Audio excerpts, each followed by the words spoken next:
ನಮಸ್ಕಾರ. ಬಿಯು ನ್ಯೂಸ್ಗೆ ಸ್ವಾಗತ. ನಾನು ಕಾವ್ಯ. ಇದೀಗ ಮುಖ್ಯಾಂಶಗಳು.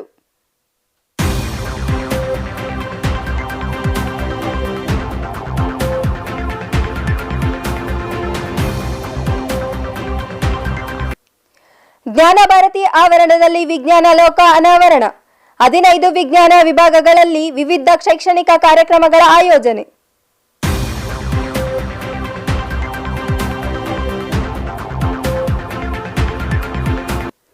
ಬೆಂಗಳೂರು ವಿಶ್ವವಿದ್ಯಾಲಯದಲ್ಲಿ ಅಂತಾರಾಷ್ಟ್ರೀಯ ಮಹಿಳಾ ದಿನದ ಅರ್ಥಪೂರ್ಣ ಆಚರಣೆ.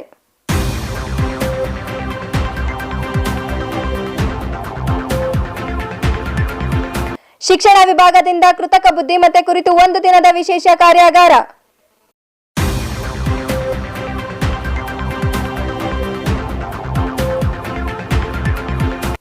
ಪ್ರದರ್ಶನ ಕಲಾ ವಿಭಾಗದ ಸಾಧಕರಿಗೆ ಅಭಿನಂದನಾ ಸಮಾರಂಭ.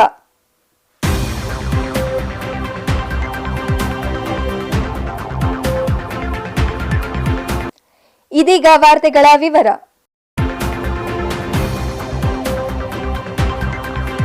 ಬೆಂಗಳೂರು ವಿಶ್ವವಿದ್ಯಾಲಯದ ಎಲ್ಲಾ ವಿಜ್ಞಾನ ವಿಭಾಗಗಳಲ್ಲಿ ವಿಜ್ಞಾನ ಹಬ್ಬವನ್ನು ಸೃಜನಶೀಲವಾಗಿ ಆಚರಿಸಲಾಯಿತು. ಸುಮಾರು 15 ವಿಭಾಗಗಳಲ್ಲಿ ರಾಷ್ಟ್ರೀಯ ವಿಚಾರ ಸಂಕಿರಣ, ವಿಸ್ತರಣಾ ಚಟುವಟಿಕೆ ಹಾಗೂ ವಿಜ್ಞಾನ ಕಾರ್ಯಾಗಾರಗಳನ್ನು ಹಮ್ಮಿಕೊಳ್ಳಲಾಗಿತ್ತು. ಈ ಕುರಿತು ಒಂದು ಸುದೀರ್ಘ ವರದಿ ಇಲ್ಲಿದೆ. ವಿಜ್ಞಾನ ಹಬ್ಬ ಕಾರ್ಯಕ್ರಮದ ಮುಖ್ಯ ಅತಿಥಿಯಾಗಿದ್ದ ಇಂಡಿಯನ್ ಇನ್ಸ್ಟಿಟ್ಯೂಟ್ ಆಫ್ ಟೆಕ್ನಾಲಜಿಯ ಭೌತಶಾಸ್ತ್ರ ವಿಭಾಗದ ಪ್ರಾಧ್ಯಾಪಕ ಪ್ರೊಫೆಸರ್ ಶಿವಪ್ರಸಾದ್ ಮಾತನಾಡಿ, ವಿಜ್ಞಾನ ಅಂದ ಕೂಡಲೇ ಕಣ್ಮುಂದೆ ಬರುವುದು ಹೊಸ ಆವಿಷ್ಕಾರಗಳು ಮತ್ತು ಗ್ಯಾಜೆಟ್ಗಳು. ಆದರೆ ವಿಜ್ಞಾನದ ಆಳವಾದ ರಚನೆ ಹೇಗಿದೆ, ಅದರ ಹಿಂದಿನ ಅಡಿಪಾಯ ಯಾವುದು ಎಂಬುದನ್ನು ಅರ್ಥ ಮಾಡಿಕೊಳ್ಳಬೇಕು. ವಿಜ್ಞಾನಕ್ಕೆ ಯಾವುದೇ ಗಡಿಗಳಿಲ್ಲ ಎಂದರು. 2011ರಲ್ಲಿ ಜೆನೆವಾದಲ್ಲಿ ನಡೆದ ಗಾಡ್ ಪಾರ್ಟಿಕಲ್ ಸಂಶೋಧನೆಯನ್ನು ಉದಾಹರಣೆ ಮೂಲಕ ತಿಳಿಸಿದ ಅವರು, ಬೃಹತ್ ಯೋಜನೆಗಾಗಿ ಭಾರತ ಸೇರಿದಂತೆ ವಿಶ್ವದ ಅನೇಕ ರಾಷ್ಟ್ರಗಳು ಕೈಜೋಡಿಸಿದವು. ಅಮೆರಿಕದ ಫರ್ಮಿಲ್ಯಾಬ್ ಕೂಡ ಇಂತಹದ್ದೇ ಸಂಶೋಧನೆಗೆ ಮುಂದಾಗಿತ್ತು ಎಂದು ವಿವರಿಸಿದರು. ಕಾರ್ಯಕ್ರಮದ ಅಧ್ಯಕ್ಷತೆ ವಹಿಸಿದ ಕುಲಪತಿ ಪ್ರೊಫೆಸರ್ ಜಯಕರ ಎಸ್.ಎಂ. ಮಾತನಾಡಿ, ವಿಜ್ಞಾನ ಎಂಬುದು ಕೇವಲ ಪ್ರಯೋಗಗಳಿಗೆ ಸೀಮಿತವಲ್ಲ, ನಮ್ಮ ದೈನಂದಿನ ಬದುಕಿಗೂ ಸಂಬಂಧಿಸಿದೆ. ವಿಜ್ಞಾನ ಹಬ್ಬವು ವಿದ್ಯಾರ್ಥಿಗಳಲ್ಲಿ ವಿಜ್ಞಾನದ ಆಸಕ್ತಿಯನ್ನು ಹೆಚ್ಚಿಸುವಂತಹ ಮಹತ್ವದ ಕಾರ್ಯವಾಗಿದೆ. ನಾವು ಪೂರ್ಣವಾಗಿ ವಿಜ್ಞಾನವನ್ನು ತಿಳಿಯಲು ಸಾಧ್ಯವಾಗದೇ ಇದ್ದರೂ ಸಾಮಾನ್ಯ ವಿಜ್ಞಾನದ ತಿಳುವಳಿಕೆ ಬಹಳ ಅಗತ್ಯ ಎಂದರು. Women also contributed to the science and technology, and most of the science departments more than 100 years old, and it has started before establishing the Bangalore University in the year 1964. ಕಾರ್ಯಕ್ರಮದಲ್ಲಿ ಉನ್ನತ ಶಿಕ್ಷಣ ಮಂಡಳಿಯ ಪ್ರೊಫೆಸರ್ ನಿರಂಜನ್, ಬೆಂಗಳೂರು ವಿಶ್ವವಿದ್ಯಾಲಯದ ಕುಲಸಚಿವರಾದ KT. Shantala, ಕುಲಸಚಿವ ಮೌಲ್ಯಮಾಪನ professor ಸಿ.ಎಸ್. Karigar, ಬೋಧಕ ಬೋಧಕೇತರ ಸಿಬ್ಬಂದಿ, ಸಂಶೋಧನಾರ್ಥಿಗಳು, ವಿದ್ಯಾರ್ಥಿಗಳು ಭಾಗವಹಿಸಿದರು. ಉದ್ಘಾಟನಾ ಕಾರ್ಯಕ್ರಮದ ನಂತರ ಬೆಂಗಳೂರು ವಿಶ್ವವಿದ್ಯಾಲಯದ ಕುಲಪತಿಗಳು, ಕುಲಸಚಿವರು, ಮೌಲ್ಯಮಾಪನ ಕುಲಸಚಿವರು ಪ್ರತಿ ವಿಜ್ಞಾನ ವಿಭಾಗಗಳಿಗೂ ಭೇಟಿ ನೀಡಿ ವಿಭಾಗದ ವಿದ್ಯಾರ್ಥಿಗಳು ಸಿದ್ಧಪಡಿಸಿದ ವಿಜ್ಞಾನದ ಮಾದರಿಗಳು ಹಾಗೂ ಭಿತ್ತಿಪತ್ರಗಳನ್ನು ವೀಕ್ಷಿಸಿದರು. ವಿಜ್ಞಾನ ಹಬ್ಬದ ಅಂಗವಾಗಿ ಪ್ರತಿ ವಿಜ್ಞಾನ ವಿಭಾಗದಲ್ಲೂ ಪಿಎಂ ಉಷಾ ಪ್ರಾಯೋಜಕತ್ವದಲ್ಲಿ ವಿವಿಧ ಶೀರ್ಷಿಕೆಯಡಿ ರಾಷ್ಟ್ರೀಯ ವಿಚಾರ ಸಂಕಿರಣ, ವಿಸ್ತರಣಾ ಚಟುವಟಿಕೆ ಹಾಗೂ ಕಾರ್ಯಾಗಾರಗಳನ್ನು ಹಮ್ಮಿಕೊಳ್ಳಲಾಗಿತ್ತು. ಪರಿಸರ ಅಧ್ಯಯನ ವಿಭಾಗದಲ್ಲಿ ಪರಿಸರ ಆರೋಗ್ಯ ಹಾಗೂ ಸುರಕ್ಷತೆ ಎಂಬ ಶೀರ್ಷಿಕೆಯಡಿ ಕಾರ್ಯಕ್ರಮ ನಡೆಯಿತು. ಸಂಪನ್ಮೂಲ ವ್ಯಕ್ತಿ ಟಿ.ಎಂ. ಸಂತೋಷ್ ಕುಮಾರ್ ಪರಿಸರ ಮೌಲ್ಯಮಾಪನದಲ್ಲಿ ವೃತ್ತಿಪರರ ಪಾತ್ರದ ಬಗ್ಗೆ ಪ್ರಾಯೋಗಿಕವಾಗಿ ತಿಳಿಸಿಕೊಟ್ಟರು. ಜೊತೆಗೆ ತ್ಯಾಜ್ಯ ನಿರ್ವಹಣೆ, ಜಲ ಸಂರಕ್ಷಣೆ, ಹವಾಮಾನ ಬದಲಾವಣೆ, ಜೀವ ವೈವಿಧ್ಯತೆಯನ್ನು ವಿವರಿಸಿದರು. ಮತ್ತೊಬ್ಬ ಸಂಪನ್ಮೂಲ ವ್ಯಕ್ತಿ ಡಾಕ್ಟರ್ ರಾಕೇಶ್ ಹವಾಮಾನ ಬದಲಾವಣೆಯು ಉದ್ಯೋಗಗಳು ಮತ್ತು ಮಾನವನ ಆರೋಗ್ಯದ ಮೇಲೆ ಹೇಗೆ ಗಮನಾರ್ಹ ಪರಿಣಾಮ ಬೀರುತ್ತದೆ ಎಂದು ವಿವರಿಸಿದರು. ಇನ್ನೊಬ್ಬ ಸಂಪನ್ಮೂಲ ವ್ಯಕ್ತಿ ಡಾಕ್ಟರ್ ಸುನಿಲ್ ಸಿ ಪರಿಸರ ಆರೋಗ್ಯ ಸುರಕ್ಷತೆಯ ಮಹತ್ವದ ಬಗ್ಗೆ ವಿವರಿಸಿದರು. ಕೊನೆಯ ಸಂಪನ್ಮೂಲ ವ್ಯಕ್ತಿ ಡಾಕ್ಟರ್ ಪ್ರಮೋದ್ ಕುಮಾರ್ ಜಿ ಅವರು ಭೌಗೋಳಿಕ ಮಾಹಿತಿ, ಜಾಗತಿಕ ಸ್ಥಾನೀಕರಣ ವ್ಯವಸ್ಥೆ ಮತ್ತು ರಿಮೋಟ್ ಸೆನ್ಸಿಂಗ್ಗಳಂತಹ ಭೂ ಪ್ರಾದೇಶಿಕ ತಂತ್ರಜ್ಞಾನಗಳ ಮೂಲಭೂತ ಪರಿಕಲ್ಪನೆಯ ಬಗ್ಗೆ ಮಾಹಿತಿ ನೀಡಿದರು. ವಿಭಾಗದ ಮುಖ್ಯಸ್ಥರಾದ professor BC Nagaraj, professor Prakash, ಅತಿಥಿ ಉಪನ್ಯಾಸಕರು, ವಿದ್ಯಾರ್ಥಿಗಳು ಈ ಸಂದರ್ಭದಲ್ಲಿ ಉಪಸ್ಥಿತರಿದ್ದರು. ವಿದ್ಯುನ್ಮಾನ ಮಾಧ್ಯಮ ವಿಭಾಗದಲ್ಲಿ ಮಾಧ್ಯಮ ಸಾಕ್ಷರತೆ, ಸುಳ್ಳು ಸುದ್ದಿ, ಡಿಜಿಟಲ್ ಅರೆಸ್ಟ್ ಕುರಿತಂತೆ ವಿಸ್ತರಣಾ ಚಟುವಟಿಕೆ ಹಮ್ಮಿಕೊಳ್ಳಲಾಗಿತ್ತು. ವಿಭಾಗದ ವಿದ್ಯಾರ್ಥಿಗಳು ಬೀದಿ ನಾಟಕವನ್ನು ಜ್ಞಾನಭಾರತಿ ಆವರಣದ ವಿವಿಧೆಡೆ ಪ್ರದರ್ಶಿಸುವ ಮೂಲಕ ಜಾಗೃತಿ ಮೂಡಿಸಿದರು. ಸಂಯೋಜಕರಾದ ಪ್ರೊಫೆಸರ್ ವಾಹಿನಿ, ಸಹ ಪ್ರಾಧ್ಯಾಪಕರಾದ ಡಾಕ್ಟರ್ ರಾಜೇಶ್ವರಿ, ಅತಿಥಿ ಉಪನ್ಯಾಸಕರು ಕಾರ್ಯಕ್ರಮದ ನೇತೃತ್ವ ವಹಿಸಿದರು. ಭೌತಶಾಸ್ತ್ರ ವಿಭಾಗದಲ್ಲಿ ರೀಸೆಂಟ್ ಅಡ್ವಾನ್ಸಸ್ ಇನ್ ಫಂಕ್ಷನಲ್ ಮೆಟೀರಿಯಲ್ ಎಂಬ ವಿಷಯದ ಅಡಿಯಲ್ಲಿ ವಿಚಾರಗೋಷ್ಠಿಯನ್ನು ಆಯೋಜಿಸಲಾಗಿತ್ತು. ಸಂಪನ್ಮೂಲ ವ್ಯಕ್ತಿ ಪ್ರೊಫೆಸರ್ ಶಿವಪ್ರಸಾದ್ SM ಅವರು ವಿದ್ಯಾರ್ಥಿಗಳಿಗೆ ಭೌತಶಾಸ್ತ್ರದ ಮೂಲಭೂತ ಪರಿಕಲ್ಪನೆಗಳನ್ನು ಸರಳವಾಗಿ ವಿವರಿಸಿದರು. ಮತ್ತೊಬ್ಬ ಸಂಪನ್ಮೂಲ ವ್ಯಕ್ತಿ ಪ್ರೊಫೆಸರ್ ಅರುಣ್ M. ಉಮಾರ್ಜಿಯವರು ಟ್ರಾನ್ಸಿಷನ್ ಮೆಟಲ್ ಸಿಲಿಸೈಡ್ಗಳ ಬಗ್ಗೆ ಮಾತನಾಡಿದರು. ವಿಭಾಗದ ಮುಖ್ಯಸ್ಥರಾದ ಪ್ರೊಫೆಸರ್ ಈರಯ್ಯ, ಬೋಧಕರು, ವಿದ್ಯಾರ್ಥಿಗಳು ಕಾರ್ಯಕ್ರಮದಲ್ಲಿ ಭಾಗವಹಿಸಿದ್ದರು. ಮನೋವಿಜ್ಞಾನ ವಿಭಾಗದಲ್ಲಿ ರಾಷ್ಟ್ರೀಯ ಕಾರ್ಯಾಗಾರವನ್ನು ಆಯೋಜಿಸಲಾಗಿತ್ತು. ಪ್ರಾಜೆಕ್ಟಿವ್ ಟೆಸ್ಟ್ ಮತ್ತು ಬಿಹೇವಿಯರಲ್ ಅಸೆಸ್ಮೆಂಟ್ ವಿಷಯ ಕುರಿತು ಹೈದರಾಬಾದ್ನ ಪ್ರತಿಷ್ಠಿತ IVS ಮತ್ತು ISC ಸಂಸ್ಥೆಗಳಿಂದ ತಜ್ಞ ಸಂಪನ್ಮೂಲ ವ್ಯಕ್ತಿಗಳು ಆಗಮಿಸಿ ವಿದ್ಯಾರ್ಥಿಗಳಿಗೆ ತರಬೇತಿ ನೀಡಿದರು. ಸುಮಾರು 70ರಿಂದ 80 ವಿದ್ಯಾರ್ಥಿಗಳು ಈ ಕಾರ್ಯಾಗಾರದಲ್ಲಿ ಭಾಗವಹಿಸಿದ್ದರು.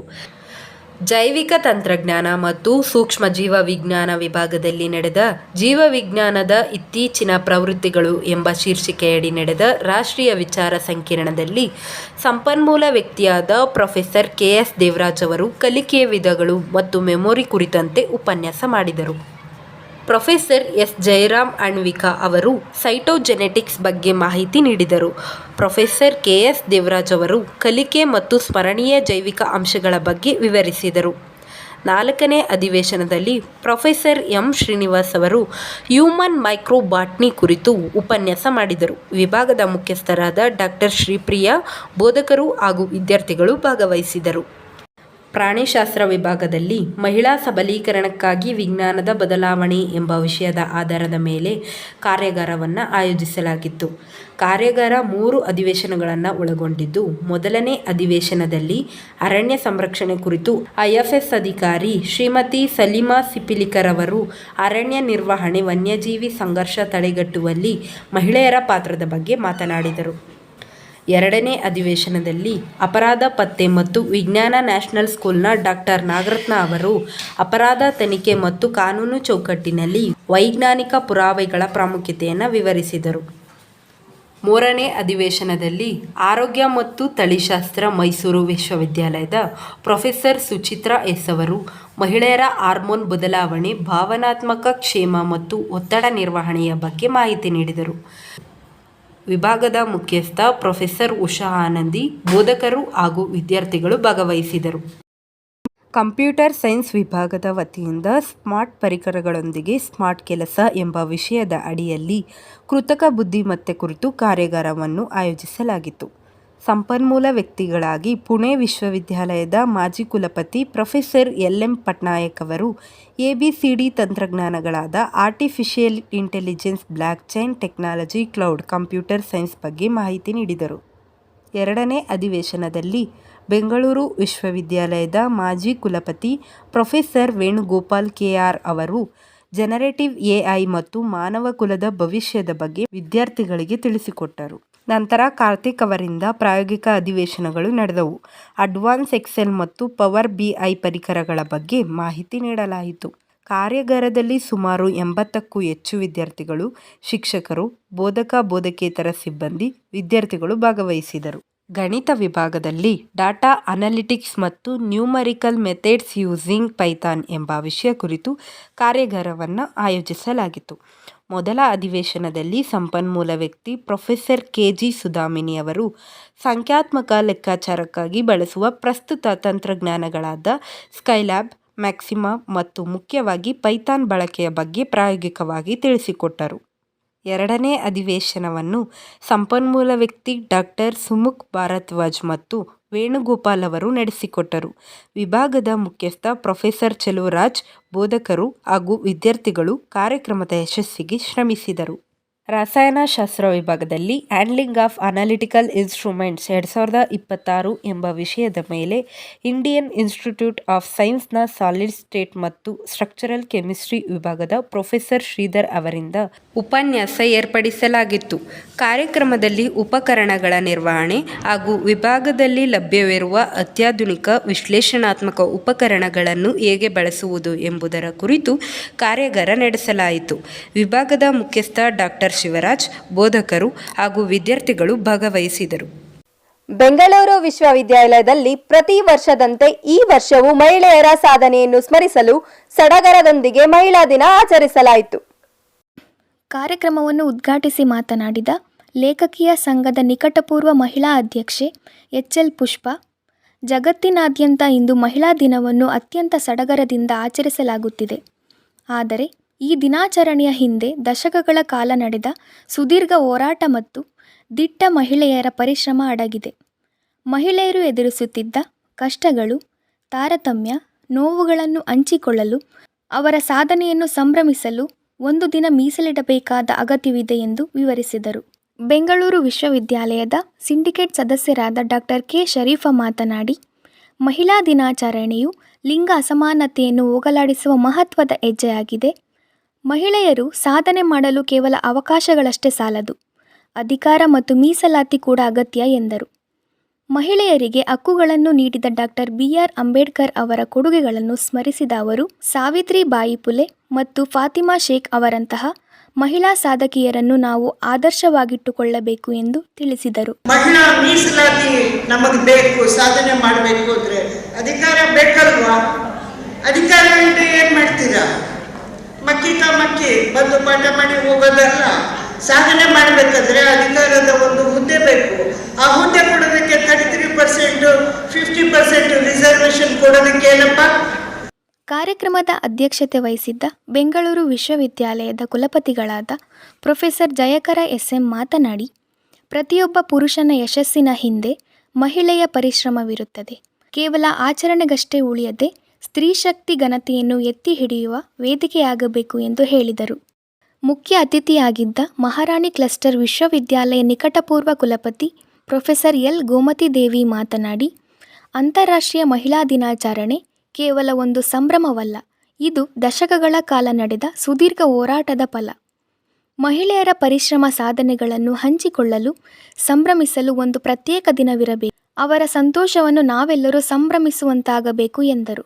ಕಾರ್ಯಕ್ರಮದಲ್ಲಿ ಬೆಂಗಳೂರು ವಿಶ್ವವಿದ್ಯಾಲಯದ ಕುಲಸಚಿವರಾದ ಕೆ.ಟಿ. ಶಾಂತಲಾ, ಕುಲಸಚಿವ ಮೌಲ್ಯಮಾಪನ ಪ್ರೊಫೆಸರ್ ಸಿ.ಎಸ್. ಕರಿಗಾರ್, ಎಲ್ಲ ವಿಭಾಗದ ಮುಖ್ಯಸ್ಥರು, ಸಂಯೋಜಕರು, ವಿದ್ಯಾರ್ಥಿಗಳು ಭಾಗವಹಿಸಿದ್ದರು. ಬೆಂಗಳೂರು ವಿಶ್ವವಿದ್ಯಾಲಯದ ಶಿಕ್ಷಣ ವಿಭಾಗದಿಂದ ಕೃತಕ ಬುದ್ಧಿಮತ್ತೆಯ ಬಳಕೆ ಹಾಗೂ ಉಪಯೋಗ ಕುರಿತು ಒಂದು ದಿನದ ವಿಶೇಷ ಕಾರ್ಯಾಗಾರವನ್ನು ಹಮ್ಮಿಕೊಳ್ಳಲಾಗಿತ್ತು. ಕಾರ್ಯಕ್ರಮದ ಅಧ್ಯಕ್ಷತೆ ವಹಿಸಿದ್ದ ಬೆಂಗಳೂರು ವಿಶ್ವವಿದ್ಯಾಲಯದ ಕುಲಪತಿ ಪ್ರೊಫೆಸರ್ ಜಯಕರ ಎಸ್.ಎಂ. ಅವರು ಮಾತನಾಡಿ, ಇಂದಿನ ಕಾಲದಲ್ಲಿ ಚಾಟ್‌ಜಿಪಿಟಿಯಂತಹ ಎಐ ಸಾಧನಗಳು ಅನಿವಾರ್ಯವಾಗಿವೆ. ಕೇವಲ ಚಿತ್ರಗಳ ರಚಿಸುವಿಕೆ, ಮಾಹಿತಿಗೆ ಸೀಮಿತವಾಗಿರದೆ ಬೋಧನೆ ಮಾಡಲು ಶಿಕ್ಷಕರಿಗೂ ಸಹಕಾರಿಯಾಗಿದೆ ಎಂದು ತಿಳಿಸಿದರು. ನಂತರ ಎಐ ಎಷ್ಟೇ ಮುಂದುವರೆದರೂ ಶಿಕ್ಷಕರ ಜಾಗವನ್ನು ತುಂಬಲು ಸಾಧ್ಯವಿಲ್ಲ. ಹಾಗೆಯೇ ತಂತ್ರಜ್ಞಾನ ಎಷ್ಟೇ ಬೆಳೆದರೂ ಗುರು ಶಿಷ್ಯರ ಸಂಬಂಧದ ಮಹತ್ವ ಕಡಿಮೆಯಾಗುವುದಿಲ್ಲ ಎಂದು ಹೇಳಿದರು. ಮುಖ್ಯ ಅತಿಥಿಯಾಗಿದ್ದ ಪಿಎಂ ಉಷಾ ಯೋಜನೆಯ ನೋಡಲ್ ಅಧಿಕಾರಿ ಪ್ರೊಫೆಸರ್ ಸುದೇಶ್, ಕೃತಕ ಬುದ್ಧಿಮತ್ತೆಯನ್ನು ಶಿಕ್ಷಕರು ಹೇಗೆ ತಮ್ಮ ಅನುಕೂಲಕ್ಕೆ ಬಳಸಿಕೊಳ್ಳಬಹುದು ಎಂದು ವಿವರಿಸಿ, ಎಐ ಸಾಧನಗಳನ್ನು ಬಳಸಿದರೂ ಸಹ ಮಾನವೀಯತೆ ಮೌಲ್ಯಗಳನ್ನು ನಾವು ಎಂದಿಗೂ ಮರೆಯಬಾರದು. ಹಾಗೆಯೇ ಇಂದು ತಂತ್ರಜ್ಞಾನವನ್ನು ಬಳಸಿ ಶಿಕ್ಷಣ ವ್ಯವಸ್ಥೆಯನ್ನು ಉನ್ನತ ಮಟ್ಟಕ್ಕೆ ಕೊಂಡೊಯ್ಯುವ ಕೆಲಸವಾಗಬೇಕಿದೆ ಎಂದು ಅಭಿಪ್ರಾಯಪಟ್ಟರು. ಶಿಕ್ಷಣ ವಿಭಾಗದ ಪ್ರಾಧ್ಯಾಪಕ ಡಾಕ್ಟರ್ ಎಂ.ಸಿ. ಎರ್ರಿಸ್ವಾಮಿ ಮಾತನಾಡಿ, ಶಿಕ್ಷಕರಾದ ನಾವು ಎಐಯನ್ನು ಕೇವಲ ಯಂತ್ರವಾಗಿ ನೋಡದೆ ಮಾನವನ ಶ್ರಮವನ್ನು ಕಡಿಮೆ ಮಾಡುವ ಮತ್ತು ಸಮಸ್ಯೆಗಳನ್ನು ಪರಿಹರಿಸುವ ಸಾಧನವಾಗಿ ಬಳಸಿಕೊಳ್ಳಬೇಕು. ಎಐ ಸಾಧನಗಳನ್ನು ಬಳಸಿ ಮುಂದಿನ ಪೀಳಿಗೆಯನ್ನು ಉತ್ತಮವಾಗಿ ರೂಪಿಸಲು ಜವಾಬ್ದಾರಿ ಶಿಕ್ಷಕರ ಮೇಲಿದೆ ಎಂದು ಹೇಳಿದರು. ಕಾರ್ಯಕ್ರಮದ ಮುಖ್ಯ ಸಂಪನ್ಮೂಲ ವ್ಯಕ್ತಿ ಡಾಕ್ಟರ್ ಕೆ. ತ್ಯಾಗು ಮಾತನಾಡಿ, ಹಿಂದೆ ತಂತ್ರಜ್ಞಾನವಿಲ್ಲದಿದ್ದರೂ ಶಿಕ್ಷಣ ಕ್ರಾಂತಿ ಮಾಡಿದ ಸಾವಿತ್ರಿಬಾಯಿ ಫುಲೆ ಅವರಂತೆ ಇಂದಿನ ಮಹಿಳಾ ಶಿಕ್ಷಕರು ತಂತ್ರಜ್ಞಾನವನ್ನು ಬಳಸಿಕೊಂಡು ಹೊಸ ಪೀಳಿಗೆಯ ಭವಿಷ್ಯಕ್ಕೆ ಉಪಯುಕ್ತವಾಗುವಂತೆ ಶಿಕ್ಷಣ ನೀಡಬೇಕು. AI ಎಂಬುದು ಎಲ್ಲ ಕ್ಷೇತ್ರಗಳಲ್ಲೂ ಉನ್ನತ ಮಟ್ಟದಲ್ಲಿ ಕಾರ್ಯನಿರ್ವಹಿಸುತ್ತಿದೆ. ವಿಜ್ಞಾನ, ಸಮಾಜ, ಗಣಿತ, ತಂತ್ರಜ್ಞಾನ ಎಲ್ಲ ವಿಷಯದ ಮಾಹಿತಿಯನ್ನು ಕ್ಷಣಾರ್ಧದಲ್ಲಿ ಒದಗಿಸುವ ಸಾಮರ್ಥ್ಯವಿದೆ. ಅಷ್ಟೇ ಅಲ್ಲದೆ ಚಿತ್ರವನ್ನು ರಚಿಸುವ, ಅದರ ಗುಣಮಟ್ಟವನ್ನು ಹೆಚ್ಚಿಸುವ ಲಕ್ಷಣವನ್ನು ಕೃತಕ ಬುದ್ಧಿಮತ್ತೆ ಹೊಂದಿದೆ ಎಂದು ಪ್ರಾಯೋಗಿಕವಾಗಿ ತಿಳಿಸಿದರು. ಕಾರ್ಯಕ್ರಮದಲ್ಲಿ ಶಿಕ್ಷಣ ವಿಭಾಗದ ಸಂಯೋಜಕರಾದ ಡಾಕ್ಟರ್ ವಾಣಿಶ್ರೀ ಕೊಪ್ಪದ, ಬೋಧಕ, ಬೋಧಕೇತರ ಸಿಬ್ಬಂದಿ ಹಾಗೂ ವಿದ್ಯಾರ್ಥಿಗಳು ಭಾಗವಹಿಸಿದರು. ಬೆಂಗಳೂರು ವಿಶ್ವವಿದ್ಯಾಲಯದ ಪ್ರದರ್ಶನ ಕಲಾ ವಿಭಾಗದ ಮುಖ್ಯಸ್ಥರಾದ ಪ್ರೊಫೆಸರ್ ಹಂಸಿನಿ ನಾಗೇಂದ್ರ ಅವರಿಗೆ ಕರ್ನಾಟಕ ಕಲಾ ಪ್ರಶಸ್ತಿ ಲಭಿಸಿದ ಹಿನ್ನೆಲೆ ಹಾಗೂ ಕರ್ನಾಟಕ ರಾಜ್ಯ ಗಂಗೂಬಾಯಿ ವಿಶ್ವವಿದ್ಯಾಲಯಕ್ಕೆ ನೂತನ ಕುಲಪತಿಯಾಗಿ ಡಾಕ್ಟರ್ ಕೆ ರಾಮಕೃಷ್ಣಯ್ಯ ಅವರು ನೇಮಕಗೊಂಡ ಹಿನ್ನೆಲೆಯಲ್ಲಿ ಇಬ್ಬರಿಗೂ ಅಭಿನಂದನಾ ಕಾರ್ಯಕ್ರಮವನ್ನು ವಿಭಾಗದಲ್ಲಿ ಹಮ್ಮಿಕೊಳ್ಳಲಾಗಿತ್ತು. ಕರ್ನಾಟಕ ರಾಜ್ಯ ಡಾಕ್ಟರ್ ಗಂಗೂಬಾಯಿ ಆನಗಲ್ ಸಂಗೀತ ಮತ್ತು ಪ್ರದರ್ಶನ ಕಲೆಗಳ ವಿಶ್ವವಿದ್ಯಾಲಯದ ನೂತನ ಕುಲಪತಿಯಾಗಿ ಆಯ್ಕೆಯಾಗಿರುವ ಡಾಕ್ಟರ್ ಕೆ ರಾಮಕೃಷ್ಣಯ್ಯ ಅವರು ಮಾತನಾಡಿ, ಬೆಂಗಳೂರು ವಿಶ್ವವಿದ್ಯಾಲಯದಲ್ಲಿ ವಿದ್ಯಾಭ್ಯಾಸ ಮಾಡುತ್ತಿದ್ದ ಸಂದರ್ಭ ಮತ್ತು ಅವರ ವೃತ್ತಿ ಜೀವನದಲ್ಲಿ ಕಂಡಂಥ ಏರುಪೇರುಗಳನ್ನು ವಿದ್ಯಾರ್ಥಿಗಳೊಡನೆ ಹಂಚಿಕೊಂಡರು. ಅಲ್ಲದೆ ಬೆಂಗಳೂರು ವಿಶ್ವವಿದ್ಯಾಲಯದ ಪ್ರದರ್ಶನ ಕಲಾ ವಿಭಾಗವು ರಾಷ್ಟ್ರಮಟ್ಟದ ಬೆಳವಣಿಗೆ ಹೊಂದಲಿ ಎಂದು ಬೆಂಗಳೂರು ವಿಶ್ವವಿದ್ಯಾಲಯ ಪ್ರದರ್ಶನ ಕಲಾ ವಿಭಾಗದ ಹಿರಿಯ ಮುಖ್ಯಸ್ಥರಾದ ಪ್ರೊಫೆಸರ್ ಹಂಸಿನಿ ನಾಗೇಂದ್ರ ಅವರು ಮಾತನಾಡಿ, ವಿಶ್ವವಿದ್ಯಾಲಯದ ಜೊತೆಗಿನ ತಮ್ಮ ಸಂಬಂಧವನ್ನು ಸ್ಮರಿಸಿ ಮತ್ತು ಮೊದಲ ಸಂಶೋಧನಾ ವಿದ್ಯಾರ್ಥಿಯಾಗಿ ಸೇರ್ಪಡೆಗೊಂಡು ನಂತರ ಉಪನ್ಯಾಸಕರಾಗಿ ಮತ್ತು ಹಿರಿಯ ಪ್ರಾಧ್ಯಾಪಕರಾಗಿ ಬೆಳೆದು ಬಂದ ಹಾದಿಯನ್ನು ಹಂಚಿಕೊಂಡರು. ಅದರ ಜೊತೆಗೆ ತಮ್ಮ ವೃತ್ತಿ ಜೀವನ ಮತ್ತು ವೈಯಕ್ತಿಕ ಬೆಳವಣಿಗೆಗೆ ವಿಶ್ವವಿದ್ಯಾಲಯವು ನೀಡಿದ ಪ್ರೋತ್ಸಾಹ ಮತ್ತು ಅವಕಾಶಗಳಿಗಾಗಿ ಕೃತಜ್ಞತೆ ಸಲ್ಲಿಸಿದರು. ಕರ್ನಾಟಕ ನಾಟಕ ಅಕಾಡೆಮಿ ಅಧ್ಯಕ್ಷ ಡಾಕ್ಟರ್ KV ನಾಗರಾಜ್ ಮೂರ್ತಿ ಮಾತನಾಡಿ, ಬೆಂಗಳೂರು ವಿಶ್ವವಿದ್ಯಾಲಯದ ಪ್ರದರ್ಶನ ಕಲಾ ವಿಭಾಗದ ವಿದ್ಯಾರ್ಥಿಗಳು ರಾಷ್ಟ್ರಮಟ್ಟದಲ್ಲಿ ಹೆಸರು ಮಾಡುತ್ತಿದ್ದಾರೆ. ಇದಕ್ಕೆ ಅನೇಕ ಉದಾಹರಣೆಗಳಿವೆ. ಇಲ್ಲಿನ ಅನೇಕ ವಿದ್ಯಾರ್ಥಿಗಳು ವಿವಿಧ ಹೆಸರಾಂತ ಕ್ಷೇತ್ರದಲ್ಲಿ ಕಲಾವಿದರಾಗಿದ್ದಾರೆ ಎಂದು ವಿಭಾಗದ ಕೊಡುಗೆ ಕುರಿತು ತಿಳಿಸಿದರು. ಕಾರ್ಯಕ್ರಮದ ಅಧ್ಯಕ್ಷತೆ ವಹಿಸಿದ್ದ ಕುಲಪತಿ ಡಾಕ್ಟರ್ ಜಯಕರ SM ಮಾತನಾಡಿ, ಒಬ್ಬ ಕಲಾವಿದ 100 ಜನರ ಸಾಮರ್ಥ್ಯಕ್ಕೆ ಸಮ. ಕಲೆ ಎಂಬುದು ಕೇವಲ ವೃತ್ತಿಯಲ್ಲ, ಅದು ಆರೋಗ್ಯಕರ ದೃಷ್ಟಿಯಿಂದಲೂ ಬಹಳ ಮುಖ್ಯ. ಕಲೆಯೂ ಕೂಡ ವಿಜ್ಞಾನದ ಒಂದು ಭಾಗವೇ ಆಗಿದೆ ಎಂದು ಅಭಿಪ್ರಾಯ ವ್ಯಕ್ತಪಡಿಸಿ ಡಾಕ್ಟರ್ ಕೆ ರಾಮಕೃಷ್ಣಯ್ಯ ಅವರಿಗೆ ಅಭಿನಂದನೆ ಸಲ್ಲಿಸಿದರು. ಕಾರ್ಯಕ್ರಮದಲ್ಲಿ ಪ್ರಾಧ್ಯಾಪಕರು, ಅತಿಥಿ ಉಪನ್ಯಾಸಕರು, ಬೋಧಕ, ಬೋಧಕೇತರ ಸಿಬ್ಬಂದಿ ಹಾಗೂ ವಿದ್ಯಾರ್ಥಿಗಳು ಭಾಗವಹಿಸಿದರು. ಇದೀಗ ಮತ್ತೊಮ್ಮೆ ಮುಖ್ಯಾಂಶಗಳು. ಜ್ಞಾನ ಭಾರತಿ ಆವರಣದಲ್ಲಿ ವಿಜ್ಞಾನ ಲೋಕ ಅನಾವರಣ. 15 ವಿಜ್ಞಾನ ವಿಭಾಗಗಳಲ್ಲಿ ವಿವಿಧ ಶೈಕ್ಷಣಿಕ ಕಾರ್ಯಕ್ರಮಗಳ ಆಯೋಜನೆ.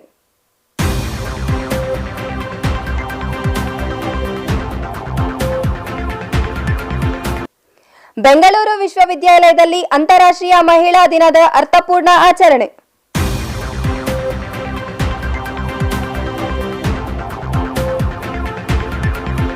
ಶಿಕ್ಷಣ ವಿಭಾಗದಿಂದ ಕೃತಕ ಬುದ್ಧಿಮತ್ತೆ ಕುರಿತು 1 ದಿನದ ವಿಶೇಷ ಕಾರ್ಯಾಗಾರ.